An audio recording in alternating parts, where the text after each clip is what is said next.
So basic পয়েন্টে হচ্ছে যেটা বলেন যে অ্যাক্সেস বাড়ানো, আসলে মানুষ যেন দাঁতের চিকিৎসাটা পায় তাদের পয়েন্ট অফ কেয়ারে, কারণ সেই গ্রাম থেকে এক একটা উপজেলায় 3-4 লাখ মানুষ তাদের যেন আসতে না হয় একটা ব্যাপার। আরেকটা হচ্ছে যে বিশেষায়িত সেবা যেটা বলেছেন, সেটা আসলে এই মুহূর্তে রিয়ালিটি হচ্ছে আমরা একটা জিনিস বোঝা দরকার। ডাক্তারে আমি পাশাপাশি আমার তখন ডিজিএমই ছিলেন, আমি বলছিলাম যে আসলে ডাক্তারদের আমরা যেভাবে দেখি এখন এই মুহূর্তে মেডিকেল কলেজ 120টার কাছাকাছি, এবং তার ফলে যে নাম্বার অফ গ্র্যাজুয়েট বছরে তৈরি হয়, এটা আসলে আমাদের দেশের আমরা হিসেব করলে হয়তো আমার মনে হয় যে অনেক, কিন্তু আপনার খেয়াল করবেন তাদের কিন্তু যথেষ্ট এমপ্লয়মেন্ট অপরচুনিটি নাই।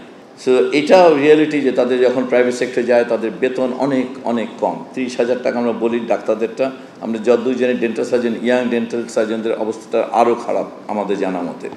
তো সেই ক্ষেত্রে তার মানে আমাদের মার্কেট যা আমাদের এই অর্থনীতি যে পরিমাণ ডাক্তার বা ডেন্টাল সার্জনকে এমপ্লয় করতে পারে, তাদেরকে যে পরিমাণ তাদের প্র্যাকটিস অপরচুনিটি তৈরি করতে পারে, সেটা প্রায় স্যাচুরেশন লেভেলে পৌঁছে গেছে। এটা আমাদের রিয়ালিটিতে আসা দরকার।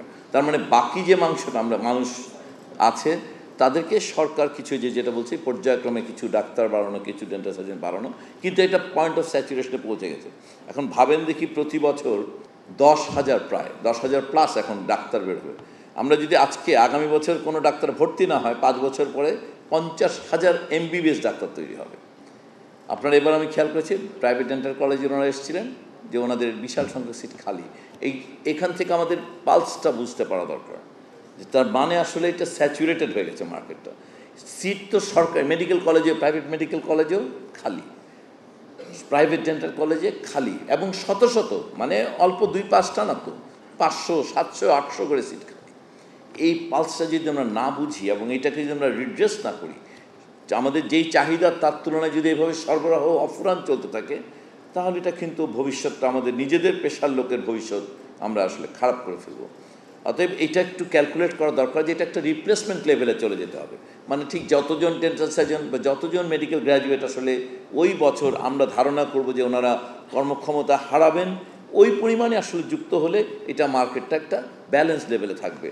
কারণ আমরা এখন দেখতে পাই যে এখানে হয়তো আর অল্প একটু গ্যাপ আছে মার্কেটটা টোটাল দেশে যদি 18 কোটি মানুষের মধ্যে বলি, কারণ আমাদের পার ক্যাপিটা ইনকাম $2,500, এটা খেয়াল করা দরকার।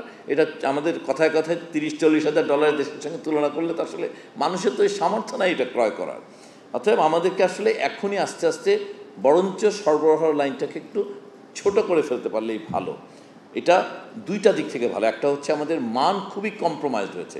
আমরা যদি বুকে হাত দিয়ে ভাবি, প্রত্যেকে নিজেরাই বুঝতে পারবো যে চিকিৎসা শিক্ষার মান আন্ডার গ্র্যাজুয়েটে হাইলি কম্প্রোমাইজ, পোস্ট গ্র্যাজুয়েটেও আজকাল কম্প্রোমাইজ হয়ে যাচ্ছে, কারণ অনেক বেশি ট্রেনিরা ট্রেনিং নিচ্ছে।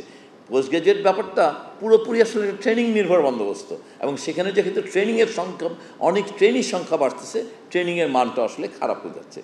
তাহলে একটা কম্প্রোমাইজ কোয়ালিটির ডাক্তার অথবা ডেন্টাল সার্জন তৈরি করলে আগামী 30-35 বছর কিন্তু ওনার সামনে আসা মানুষগুলো ঝুঁকির মধ্যে পড়েন। উনি একটা সমাজের মধ্যে ওনার আনএমপ্লয়মেন্ট সোসাইটিকে একটা খারাপ মেসেজ দেয় যে এত লেখাপড়ার পরেও উনি যথেষ্ট সম্মানজনক ওনার জীবিকা নির্বাহ করতে পারছেন না।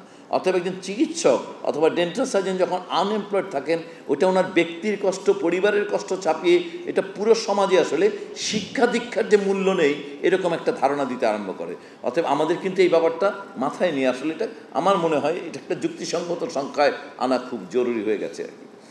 একটা হচ্ছে শিক্ষকের ভীষণ ঘাটতি। শিক্ষকতা কখনো আকর্ষণীয় না। যারা মেডিকেল কলেজ এবং ডেন্টাল কলেজ জানেন, আপনারা সবাই জানেন ডেন্টাল কলেজে তো ডেন্টালের বেসিক সাবজেক্টগুলো মাত্রই চালু হলো, ফার্স্ট ব্যাচ বোধহয় পাস করেছে, বাকিরা এখনও করেনি। অতএব এটাকে আসলে একটু সময় দিতে হবে যেন সাফিসিয়েন্ট ফ্যাকাল্টি তৈরি হয়। আরেকটা কথা এখানে বলেছেন যে কলেজ সম্পর্কে, ডেন্টাল কলেজ, আমি তখনই রিজি মহোদয়ের সঙ্গে যা আলাপ করেছি উনিও বলেছেন কথাটা, ডেন্টাল কলেজটা তৈরি করাটা কঠিন না, কিন্তু এই কলেজে এইমাত্র যে কথাটা বললাম, যেই হারে শিক্ষক বিএমডিসি বলে তো একটা রেগুলেটরি বডি আছে, তারা যেই শিক্ষকের হার বলে ওই কাছাকাছি সংখ্যক শিক্ষক তো আসলে এখনও তৈরি করাই আমাদের জন্য কঠিন। একটি ডেন্টাল কলেজকেই সাফিসিয়েন্ট নাম্বারের ডেন্টালে যেই ব্রাঞ্চের শিক্ষক দরকার সেটা যথেষ্ট দেওয়া সম্ভব হচ্ছে না।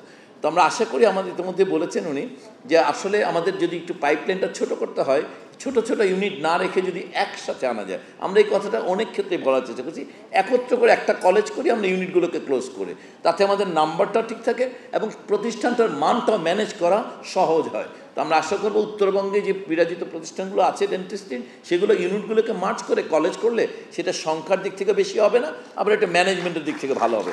আশা করি এখানে পরিচালক মহোদয় আছেন, এটা আমরা খুব দ্রুতই রিয়ালিটি করতে পারবো। হয়তো আগামী ভর্তি পরীক্ষার আগেই আমরা এটাকে একটা গ্রাউন্ড রিয়ালিটি করে ফেলতে পারবো একটা অ্যাডজাস্টমেন্টের মধ্য দিয়ে। আমরা আশা করবো যে আপনারা আরেকটা ব্যাপারে যেটা বলছি যে মান কম্প্রোমাইজ হওয়ার ব্যাপারে আপনারা একটু আমাদেরকে সাহায্য করবেন, আমাদের পাশে থাকবেন। এই কম্প্রোমাইজ কোয়ালিটি ডেন্টাল সার্জন তৈরি হোক, এটা নিশ্চয়ই আপনারা চাইবেন না। সো আপনারা যদি আমরা মেডিকেল কলেজের বেলায় বলছি, আপনাদের ডেন্টাল কলেজের বেলায় বলছি যে সেটা সরকারি বেসরকারি নির্বিশেষেই আসলে এই মানসম্মত ব্যাপারটা একটু শক্ত হওয়া দরকার। কারণ ডিগ্রিটা পাওয়ার পরে কিন্তু কেউ সার্টিফিকেটটা খুঁজবে না যে উনি কোন মেডিকেল বা কোন ডেন্টাল কলেজ, সেটা কি সরকারি নাকি বেসরকারি। অতএব এই জায়গাটায় আমাদের সবাই যদি একটু ইউনিয়নাইজ হয় তাহলে ভালো হয় আর কি। আর এই যে কোলাবোরেশন, এটা খুবই, আমি বাইরে ইতিমধ্যে শুনেছি প্রথম থেকে প্রেজেন্টেশনগুলো, ওই মানে এটার আমি যেটা বলছিলাম যে আমি এখানকার ইউনিভার্সিটির যখন ডেন্টাল ডিপার্টমেন্টে গেছি সেখানেও দেখেছি যে এটা আসলে ডেন্টিস্ট্রিতে ইনোমাস উন্নতি হয়েছে। এটা শুধু মুখের কথা নয়, এটা রিয়েল, একদম গ্রাউন্ড রিয়েলিটি। এটা আমরা নিজের চোখে এটা আমরা প্রত্যক্ষদর্শী। অতএব আপনারা আগামী দিনগুলোতে আসলে এই টেকনোলজিগুলো আসবে। কিন্তু একটা কনসার্ন আমি শেষ মুহূর্তে বলে যাব, যে যেমন আমরা আজকে শুনতেছিলাম রিজেনারেটিভ, মানে এখন খুবই সাউন্ডস গুড, খুবই ভালো শোনায় এগুলো, ন্যানো পার্টিকেলসের ব্যবহার, এগুলোর শব্দগুলো ভালো। খেয়াল রাখা দরকার, একটু আগে যেটা বললাম, যেন কোনোভাবেই ইনকর্পোরেশন অফ টেকনোলজি অ্যাক্সেসের ব্যারিয়ার না হয়ে যায়। এটা খুবই ঘটনাটা ঘটে যায় প্রায়, যে আমরা একটা হাইটেক অথবা খুবই টাইটানিয়াম, খুবই ভালো মেটাল যুক্ত করতে গিয়ে আসলে যেন এটা মানুষের জন্য একটা বোঝা না হয়, সেটা একটা ক্রিটিক্যাল ব্যালেন্স রাখা দরকার। ডেন্টিস্ট্রি পৃথিবী জোড়াই একটা এক্সপেন্সিভ ডিসিপ্লিন। ওই যে বললাম বাংলাদেশে ফেরত আসে, তার একটা অন্যতম প্রধান কারণ ইন্স্যুরেন্স এটা কাভার করতে পারে না। অতএব এটা একটা ব্যয়বহুল চিকিৎসা। অতএব নতুন টেকনোলজি ইনকর্পোরেশনের সময় এই উল্টা দিকে যে মানুষটা আসবে তার অ্যাফোর্ডেবিলিটি বিবেচনায় রেখে টেকনোলজি ঢুকালে পরে আমাদের মনে হয় যে এটা প্রপার ডেভেলপমেন্ট হবে এবং একটা প্রপার ব্যালেন্স থাকবে। সো আমি এই কনফারেন্সের শেষ বক্তা হিসেবে আমি ধারণা করি যে এই ইন্টারন্যাশনাল কনফারেন্সের মধ্য দিয়ে, আমি ইতিমধ্যে জিজ্ঞেস করেছিলাম মুজিব ভাইকে, আমরা জেনেছি যে ট্রেনিং, আমরা বলি যে আসলে আজকাল তো ভার্চুয়াল রিয়েলিটির কারণে নলেজটা এক পাশ থেকে আরেক পাশে যাওয়ার জন্য আসলে সামনাসামনি উপস্থিত হতে হয় না, কিন্তু হ্যান্ডস অন ট্রেনিং এবং এই জিনিসগুলো আসলে খুবই জরুরি। উনি আমাকে জানালেন যেটা গত 2 দিন যাবত চলছে, আগামীতে আরও 2 দিন চলবে, জেনে ভালো লাগছে। সো এই হ্যান্ডস অন ট্রেনিংয়ের জন্য আসলেই ফরেন ফ্যাকাল্টি কোনো ভালো বিকল্প নেই এখন পর্যন্ত। সো আমরা গভীরভাবে কৃতজ্ঞ। We greatly appreciate the support that the foreign faculties, you have traveled a lot.